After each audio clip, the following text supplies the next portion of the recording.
Donc bonjour et bienvenue pour cette nouvelle interview Primavera pour vous montrer que la reconversion professionnelle c'est possible et avoir des exemples de personnes, des exemples variés de personnes qui ont réussi leur reconversion professionnelle. Donc aujourd'hui je suis super contente de recevoir Jennifer qui est accompagnante pour les femmes spirituelles et les entrepreneurs. Bonjour Jennifer, Bonjour Christelle. tu vas bien? Oui, ça va et toi? Ouais, très très bien, merci. Merci d'être là. C'est super de nous faire part de ton expérience. Mm. Et oui, moi j'ai une petite expérience dans les reconversions professionnelles, j'en ai fait plusieurs. Ah ben, comme ça, c'est super. Il y aura Ouais. un beau panel, quoi. Comme ça Mm. va expliquer plein de choses. Non, Ouais. c'est super, super. Alors, eh bien, écoute, je vais te laisser déjà te présenter. Mm.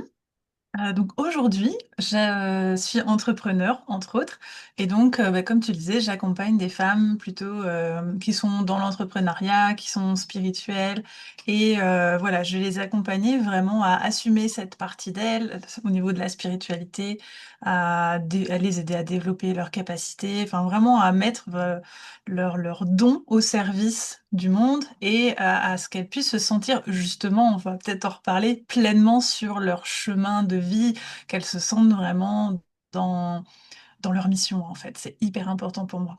Ouais, super, super. Beau programme. Alors, peux-tu nous expliquer un petit peu qu'est-ce que tu faisais avant de changer de voie et puis comment tu te sentais? Alors du coup, au niveau des changements de voie, donc j'en ai eu plusieurs. Ouais, Déjà, ouais. le premier gros changement, il a été après mes études. Déjà, je voulais pas faire de longues études, mais j'ai fait 5 ans d'études et je suis partie enfin de la fac avec un bac plus 5 en urbanisme opérationnel. Et en fait, j'avais pas forcément de porte après mes études. Enfin, tu vois, les stages que j'avais faits ne débouchaient pas sur une embauche. Et à l'époque, j'étais absolument passionnée de maquillage. Et donc j'ai décidé, parce que voilà, j'avais le temps, j'avais la somme d'argent que j'avais eue, parce que voilà, j'ai fait de belles études, enfin je veux dire, je suis vraiment investie dans mes études et j'ai eu une bourse au mérite que j'ai mis de côté. Et en fait, ça m'a servi à payer une formation professionnelle en maquillage artistique. Donc j'ai fait ça tout de suite après. Donc ça a été quand même un gros changement. Je crois qu'il y a des membres de ma famille qui n'ont pas trop compris le changement un peu bizarre. Et cette année de maquillage, moi, ça m'a vraiment... j'ai eu vraiment envie de transmettre. C'est quelque chose qui me poursuit un petit peu partout dans tous mes métiers. Et donc, je me suis fait embaucher dans cette école à la fin de mon année. Et donc, ça a duré 3 ans. J'ai travaillé en tant que assistante maquilleuse. Donc, je faisais à la fois les cours, un peu d'administratif. Et puis, hein, voilà, à un moment donné, ça a fini par mal se passer. Enfin, voilà, il y avait des choses qui n'allaient pas. On en reparlera peut-être après. Et donc, je suis partie, rupture conventionnelle, et je me suis dit, bah, je vais retourner dans l'urbanisme. Donc, après 1 an de chômage, je suis retournée dans l'urbanisme, j'ai trouvé un poste. Ça a duré 3 ans, après j'ai déménagé, j'ai retrouvé un autre poste dans l'urbanisme avec beaucoup plus de responsabilités, des nouvelles missions. Et curieusement, ce nouveau poste a commencé à... je me sentais pas bien. J'avais pas pointé forcément que c'était dû à mon métier. C'est un thérapeute qui m'a dit, est-ce que vous vous sentez à votre place dans votre métier? Et là, alors, je sais pas, ça m'a ouvert tout un univers, comme quoi ben, je pouvais encore changer en fait. Et Mhm. c'est devenu évident pour moi dans les mois qui ont suivi que je devais plonger pleinement dans tout ce qui était énergétique, invisible. Moi, enfin, je suis née là-dedans. Pour moi, c'était déjà quelque chose d'assez courant. Et c'est venu voilà, très vite. Donc je me suis formée à plein de techniques, j'ai commencé à me former et quelques années plus tard, j'ai ouvert mon entreprise. D'accord. Donc voilà, plusieurs Changement. changements et Mhm. puis j'exclus pas qu'il y en ait d'autres encore à l'avenir. Ben oui, on n'est pas des arbres, on a le droit de bouger, hein, de toute façon. Exactement. Et à chaque fois, peux-tu nous expliquer comment tu te sentais? Tu sais, quand tu sentais que tu n'étais plus à ta place, donc qu'est-ce que tu ressentais à ce moment-là? Mm. Par exemple, au niveau du maquillage, ça a été vraiment un problème plus de personnes, je dirais. Ma chef à l'époque, enfin, je trouvais que notre relation après coup, hein, tu vois, elle était vachement toxique. Elle me traitait pas correctement. Aujourd'hui, j'accepterais absolument pas qu'on me traite comme ça. Et puis, elle avait tendance à glisser que voilà, elle voulait pour moi que je puisse prendre la direction de l'école pour qu'elle aille en monter une autre et tout. Et moi, je me disais, mais en fait, enfin, la direction de l'école, elle m'intéresse pas. Moi, ce que je veux, c'est enseigner. Et au niveau du maquillage, je veux pas faire de l'administratif. Et puis, voilà, j'ai commencé à me dire, ok, mais si c'est pour faire de l'administratif, moi, je retourne dans l'urbanisme parce que c'est beaucoup plus intéressant, c'est plus valorisant pour moi. Enfin, bref. Comme humainement, ça a continué de dégénérer, à un moment donné, tu vois, ça a été la goutte d'eau. C'était stop. Donc, j'ai fait une rupture conventionnelle et donc j'ai eu 1 an de chômage hein, quand même, pendant lequel j'ai eu le temps de me demander est-ce que j'avais fait le bon choix, etc. Parce que ben, quand tu te confrontes après à des refus, quand tu as un CV où tu as des super belles études là qui rentrent bien dans le cadre. Et après que tu as comme ça un aparté de 4 ans dans le maquillage artistique, c'est un peu bizarre pour certaines personnes.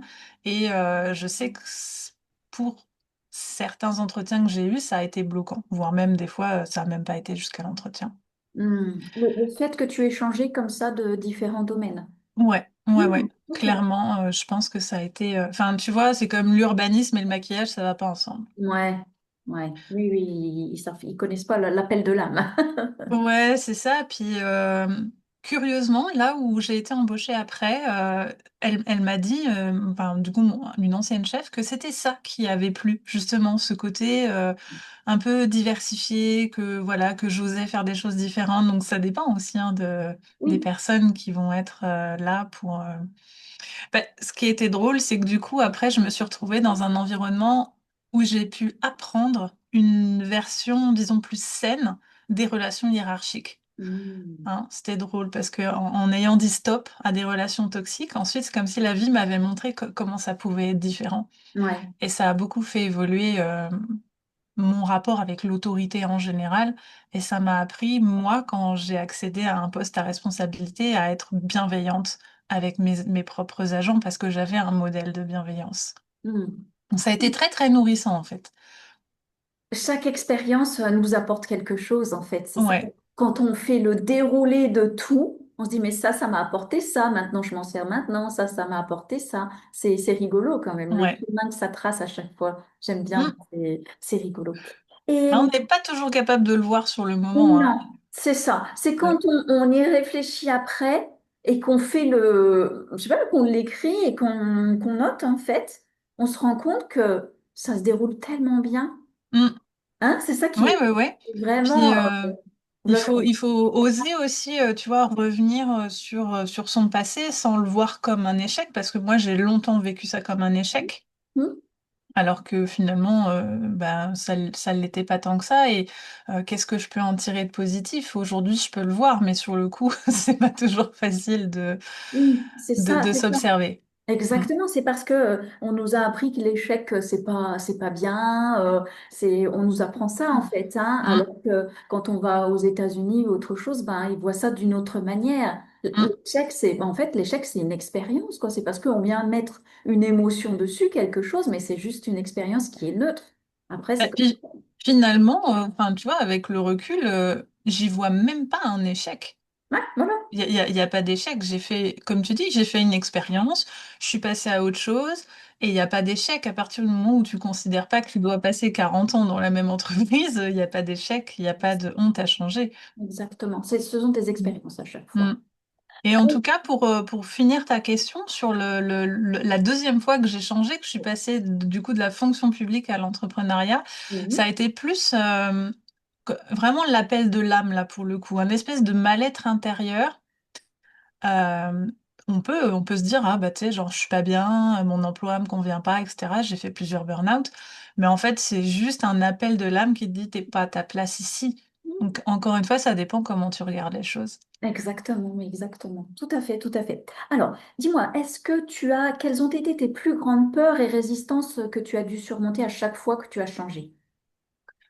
Euh, Quand je suis partie de l'école de maquillage, j'ai pas eu peur.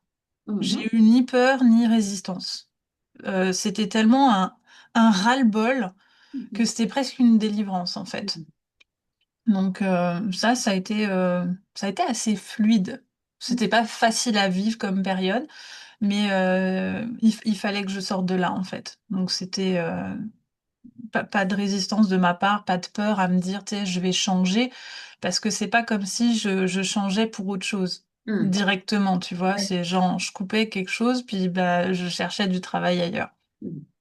Euh, Par contre, passer de l'urbanisme à l'entrepreneuriat, ça a été beaucoup plus délicat parce que ben, l'entrepreneuriat, c'est euh, c'est un accélérateur de développement personnel, Mhm. clairement. Mhm. Et t'as les proches qui ont parfois peur quand t'es pas issu d'une famille d'entrepreneurs Mhm. ou qui en a très peu. Parce que j'en ai quand même quelques-uns dans la famille, mais ça reste des choses assez classiques. Et bah forcément, ma mère, elle avait peur pour moi, que je gagne pas assez d'argent. Donc, enfin, tu vois, moi aussi, je les avais, ces peurs-là. Et je pouvais pas sortir de la fonction publique sans rien. Donc, moi, j'ai quitté mon statut de fonctionnaire pour avoir du chômage, pour pouvoir créer mon entreprise. Mhm. Donc, j'avais quand même cette sécurité financière. J'ai mis vraiment, j'ai mis un temps infini hein, avant de faire cette rupture conventionnelle. Mhm. Déjà parce qu'en fait, c'était pas autorisé avant dans la fonction publique. Ah oui, c'est vrai. Ça a été autorisé en 2020 et moi du coup Ah oui. j'ai fait ma demande en 2020. D'accord. Ouais, 2019-2020, mais j'ai fait ma demande en 2020 et ça a mis plusieurs mois avant que ce soit accepté parce que c'était nouveau et ils savaient pas trop quoi faire avec ce genre de demande. Ouais. Et comme j'étais la première, ouais, ça a pris un petit peu de temps donc mais ça a été ouais, pour moi la peur elle était plus au niveau financier pour Mhm. ce coup-là. Mhm. Parce que j'étais pas jeune comme à l'époque, sans maison, sans rien, enfin, tu vois, sans attache. Là, c'était un peu plus, fallait que je borde financièrement. Oui, tu avais d'autres responsabilités et donc tu pouvais pas partir comme ça. Ouais. C'est vrai que la peur financière, c'est souvent ce qui revient dans Mm, les différentes interviews que j'ai. mm, mm. Voilà. Et donc, bah, qu'est-ce que tu as découvert sur toi-même en quittant tes différentes anciennes vies? Euh, ben, tu vois, quand j'ai quitté le maquillage, que j'étais pas, tu vois, que j'étais capable aussi de mettre des limites à ce qui est inacceptable Mhm. et d'arrêter de subir des gens toxiques, ou en tout cas des gens qui génèrent des relations toxiques. Euh, c'est drôle parce qu'après, j'ai été en couple avec un pervers narcissique, donc tu vois, les relations toxiques m'ont suivi un petit moment. Euh, mais ouais, finalement, cette force à l'intérieur de dire, bah, je peux quitter quelque chose qui me convient pas. Mhm. Et des fois, on s'en sent pas capable. Ouais. Des fois, on a l'impression qu'on est enfermé, qu'on doit subir, et encore, parfois, ça m'arrive aujourd'hui.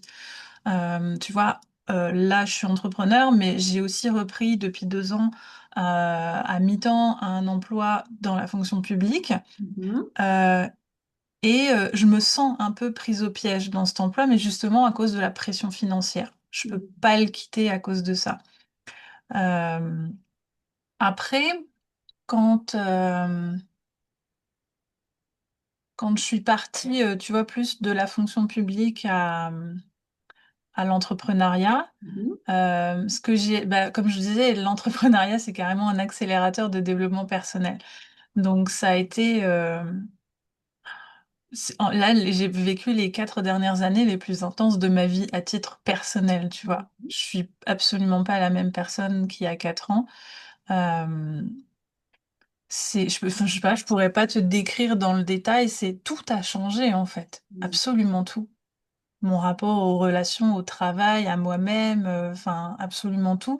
Et je me rends compte que ces changements aussi d'emploi récurrents m'amènent beaucoup plus, tu vois, je suis beaucoup plus capable de m'affirmer. Mhm. Aujourd'hui, dans mon emploi dans la fonction publique, j'ose dire stop, Mhm. j'ose dire les choses, j'ose dire quand ça va pas, alors qu'avant, j'avais tendance à beaucoup m'éteindre, m'écraser, subir. Tu vois, encore une fois, dans une espèce de rapport hiérarchique qui était pas très sain. Mhm. Est-ce que ce serait pas, d'après ce que tu dis, une meilleure connaissance de toi en fait? Ouais, une meilleure connaissance de soi, de sa valeur, Mhm, ben de oui. qu'est-ce que je vaux, et du coup, ça me donne confiance aussi. J'ai confiance dans mes capacités, dans qui je suis, et je suis capable de dire les choses. Ouais. D'ailleurs, quand je suis passée à un poste à responsabilité il y a quelques années, donc dans l'urbanisme, j'étais encore pendant quelques mois dans cette optique. Enfin voilà, les élus me demandaient quelque chose, je disais oui, je baissais la tête. Enfin, et puis en fait, j'étais tellement pas bien, Mhm. hein, cet appel de l'âme qui commençait à me titiller. J'ai commencé à me dire, bah, je m'en fous. Je m'en fous. De toute façon, je suis pas bien là. Il se passera, qu'est-ce qui se passera? Et puis s'il me vire, eh ben, peut-être que ça me soulagera. Et j'ai commencé du coup avec ce côté, bah, je m'en fous de ce qui se passe, eh ben, à dire ce que j'avais à dire. Et en fait, ça s'est jamais aussi bien passé que quand j'ai commencé à dire ce que j'avais à dire. En fait, j'ai commencé à être vraiment vue comme quelqu'un de compétent quelque part. Ouais, une Parce autorité. que, Mhm. ouais, c'est ça, une autorité. Parce Mhm. que j'osais dire les choses, tout simplement, et c'était très apprécié. Ouais. Ben oui, puis quand tu es bien à l'intérieur, de toute façon, comme tout, même si t'es pas bien à l'intérieur, le monde extérieur va être ton reflet. Donc si Ouais, toi, tu es plus OK avec toi, tu te connais mieux, tu as une meilleure estime de toi, plus confiance en toi, bah les autres, ils n'ont qu'à t'écouter en fait. Parce qu'ils ouais, ont confiance en toi. Et ils savent mm, qu'ils ont quelqu'un devant qui tient la route, quoi. ouais. Qui Mais tient la tu vois, route. ce petit déclic, il est parti finalement d'un mal-être et puis bah, je m'en fous. Je m'en fous. S'ils sont pas contents et qu'ils me virent, bah, c'est pas grave. Alors qu'en fait, c'est justement ça qui a fait que j'ai été de plus en plus reconnue. C'est un super parcours. C'est une très belle, ouais, c'est très beau. Et est-ce qu'il y a un moment où est-ce que tu as failli abandonner? Euh, Bah, du coup, l'urbanisme, je l'ai abandonné une fois pour Oui. aller vers l'entrepreneuriat. Après, l'entrepreneuriat, est-ce que j'ai failli abandonner? Mais l'entrepreneuriat, tous les jours, tu as une pensée d'abandon, tu vois, parce que c'est tellement difficile. Je veux pas décourager les gens là, qui veulent devenir entrepreneurs, c'est un magnifique parcours. Mais, euh, mais oui, bah, enfin, régulièrement, en fait, j'ai des pensées pour abandonner, mais ce qui me fait tenir, c'est que je vois pas d'autres possibilités. Mm, Tu vois, quand je me pose et je me dis, OK, ben, qu'est-ce que je vais faire d'autre? Bah, y a rien. Et j'ai envie de rien d'autre. J'ai envie de créer mon propre métier. mm, Et pour moi, ça fait partie aussi de ma mission personnelle, tu vois, de créer ma voie ouais, avec mes règles. mm. Ouais, c'est ça qui est chouette dans Mm. l'entrepreneuriat, c'est on crée ce que l'on a envie, on donne naissance à quelque chose en fait, c'est ça qui est chouette. Ouais. Et Ouais, puis, je me suis jamais sentie à l'aise dans les codes du travail en ouais. général. Alors voilà, pour ceux qui sont spécialiste en human design, moi je suis projecteur. Le 9 à 5, c'est pas un rythme qui me convient en fait. Mm, Donc j'ai envie de créer aussi, enfin créer mon propre rythme, ça fait partie des choses qui sont importantes pour moi. mm. Parfait, parfait. Et qu'est-ce qui t'a fait tenir alors? Qu'est-ce qui me fait tenir? Les relations que j'ai nouées avec d'autres entrepreneurs de ces 4 dernières années, certaines clientes aussi, les témoignages magnifiques qu'on reçoit des fois quand tu as un petit coup de mou, bah, tu les relis et tu te souviens pourquoi tu fais ça en fait. Mm, Et ça t'aide à tenir. Puis en fait, bah, comme je te dis, ce qui m'aide à tenir, c'est que finalement, je vois pas, pour moi, il n'y a pas d'autre possibilité mm, que l'entrepreneuriat. Par contre, au sein de l'entrepreneuriat, il y a une multitude de possibilités. Je peux accompagner des personnes différentes, offrir des choses très différentes, et c'est ça aussi qui est très riche. Euh, euh, Peut-être que je rechangerai pas de métier en tant que tel, mais au sein de mon entreprise, ça va bouger, c'est clair et net. Je fais déjà pas du tout la même chose que je faisais il y a 4 ans. mm. Après, ce qui m'aide à tenir aussi, de manière générale, c'est que j'apporte un grand soin à mon hygiène énergétique Ouais. et à mon hygiène, on va dire, psychique et corporelle, enfin, tu vois, parce que je tombe très vite, moi, dans des états de dépression, etc. Donc, c'est hyper important pour moi de maintenir un bon niveau de vitalité physique, psychique et énergétique. Enfin, voilà, c'est un peu un lien, tout est un lien. Parce que sinon, effectivement, bah, quand tu tombes dans des états d'anxiété, d'angoisse, de dépression, c'est beaucoup plus facile d'avoir des pensées extrêmes en disant bah, j'arrête tout, tu vois. Hmm. Donc, je fais C'est très attention à ces points-là. ouais, à cette hygiène. Mm. Ouais, vraiment, quand on a un mental qui est très présent, c'est vrai qu'il faut être attentif, attentif à tout. Ouais. C'est Mm. super. Alors, est-ce que tu le referais? Ah, mais 1 milliard de fois, oui. Je trouve que c'est très ennuyeux aussi. Enfin, tu vois, globalement, j'ai toujours changé d'emploi à peu près tous les 3 4 ans. Hmm. Parce qu'en fait, je m'ennuie, littéralement. Je fais le tour très très vite des métiers que j'ai faits.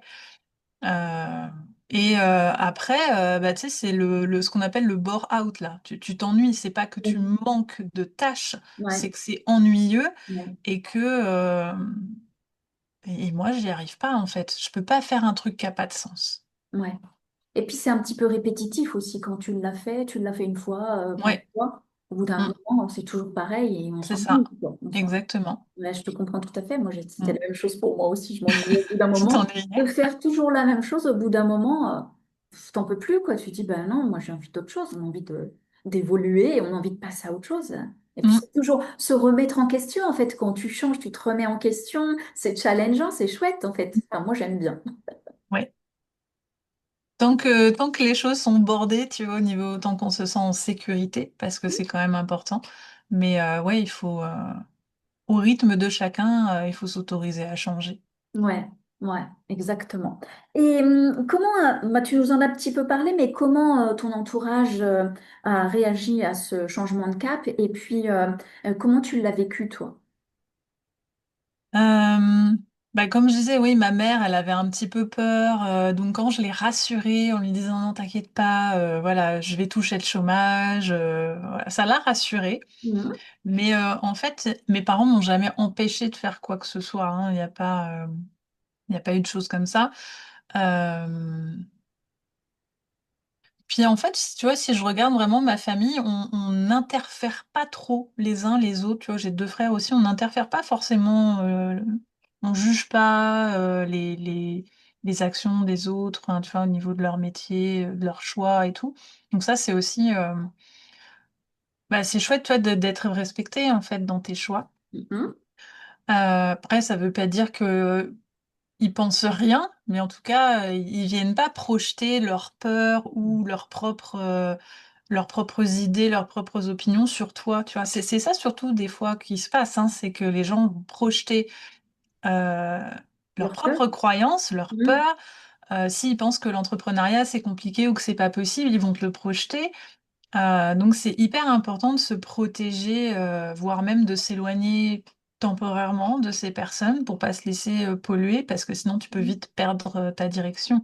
Oui, oui, et puis ça va se transformer en quelque chose. Ça peut être après, si tu les écoutes et que tu suis, ça peut tourner au burn-out, comme tu disais tout à l'heure aussi, après. Ouais. Parce que Mm, quand on se plaît plus quelque part, ça, il y a une perte de sens, ça va vers mm, des choses comme ça, ouais. ou des mal-être, ou des choses comme ça, Mm. quoi. C'est ça. Dans ces périodes-là, je pense que c'est très important de se rapprocher justement de personnes qui sont un petit peu, tu vois, genre quelques pas devant nous, devant là où on a envie d'être, parce que ça nous tire vers le haut, ça nous ouvre des espaces, et on n'est pas avec des personnes qui ont tendance à nous tirer vers le bas, nous projeter leur peur.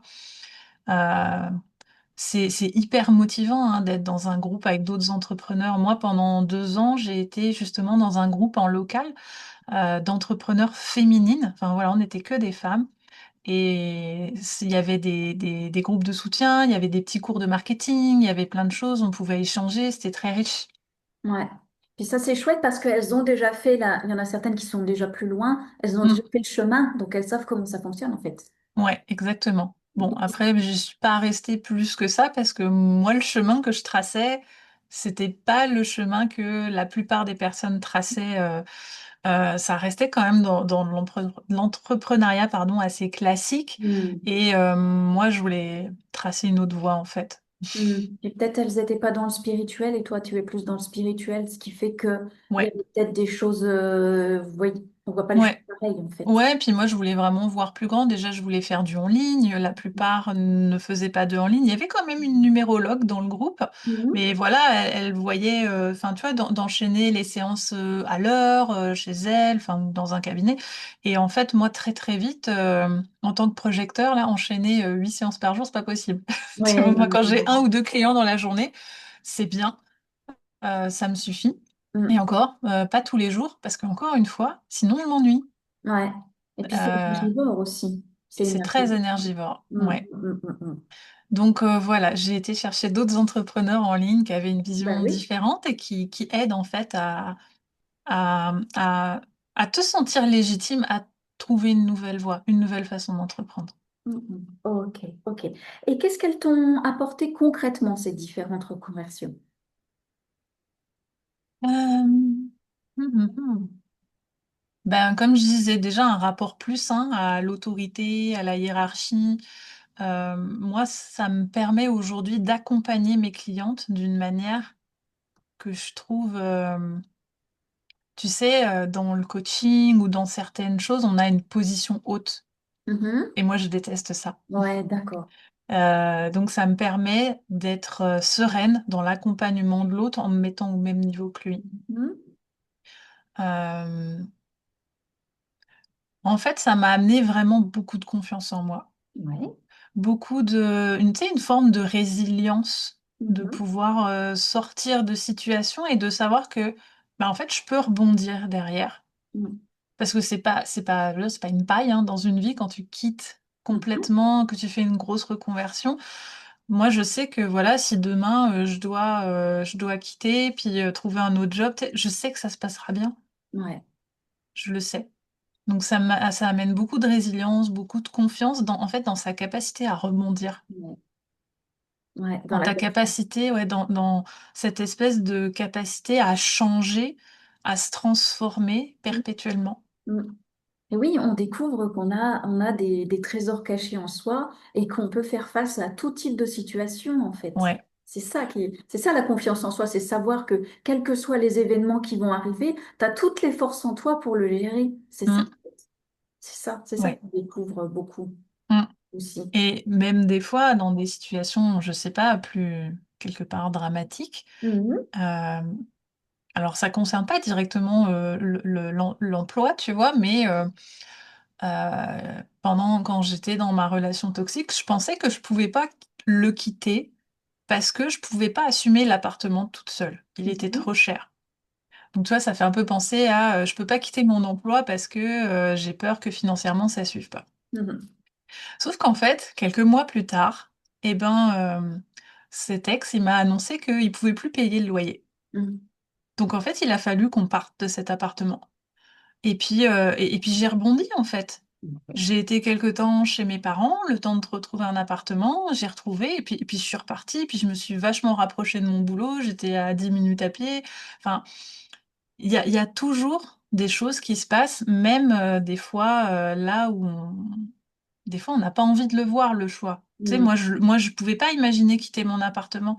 Et en fait, la vie, elle te force la main des fois. Mhm. Et ça amène un gros changement. Et ce changement, ben, il faut le passer. C'est pas Mhm. toujours facile, Mhm. mais il y a toujours des belles choses dedans.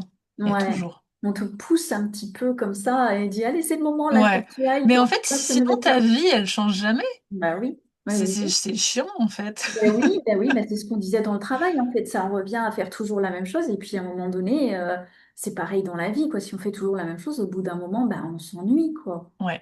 Mm. On s'ennuie. Bon. Et quel conseil tu donnerais à quelqu'un qui sent vraiment cet appel de l'âme, mais qui n'ose pas encore franchir le pas? Pour une reconversion vers n'importe quel métier. N'importe quoi. Le fait d'oser changer, de passer à l'action, et quel conseil tu lui donnerais? Mais moi, j'ai quand même toujours veillé, tu vois, à aborder le côté sécurité, parce que se lancer dans un nouvel emploi, alors c'est particulièrement vrai avec l'entrepreneuriat ou quand tu veux reprendre une formation pour, voilà, te former à quelque chose de nouveau. C'est quand même important de border l'aspect sécurité financière parce que sinon, tu peux pas être pleinement dédié à ton nouveau domaine. Tu es trop stressé par le quotidien et l'avenir, en fait. Mm, Donc, moi, tu vois, j'ai jamais fait de changement drastique où je pouvais me mettre en insécurité financière trop importante. mm, Après, c'est à un moment donné, ça devient vital de changer. mm, Donc il faut absolument suivre l'appel de son âme. mm, C'est comme je disais, moi je peux pas être dans des choses qui n'ont pas de sens. mm, Et sans arrêt, je réajuste pour me sentir toujours un peu plus à ma place. Tu vois, c'est pas, tu vois, être dans sa mission, c'est un chemin. C'est pas une destination précise là qu'on atteint. C'est juste un chemin mm. qui a besoin d'être réajusté au quotidien.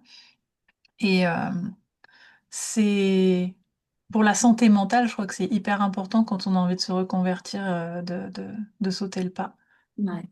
Ouais, d'assurer ses arrières financièrement. Moi, ce que je dis toujours, c'est de mettre au moins 6 mois de côté. Comme Mm, ça, tu calcules tes charges, tu vois tout ce qui doit être payé, comme le loyer, l'électricité, tout ça, combien ça coûte.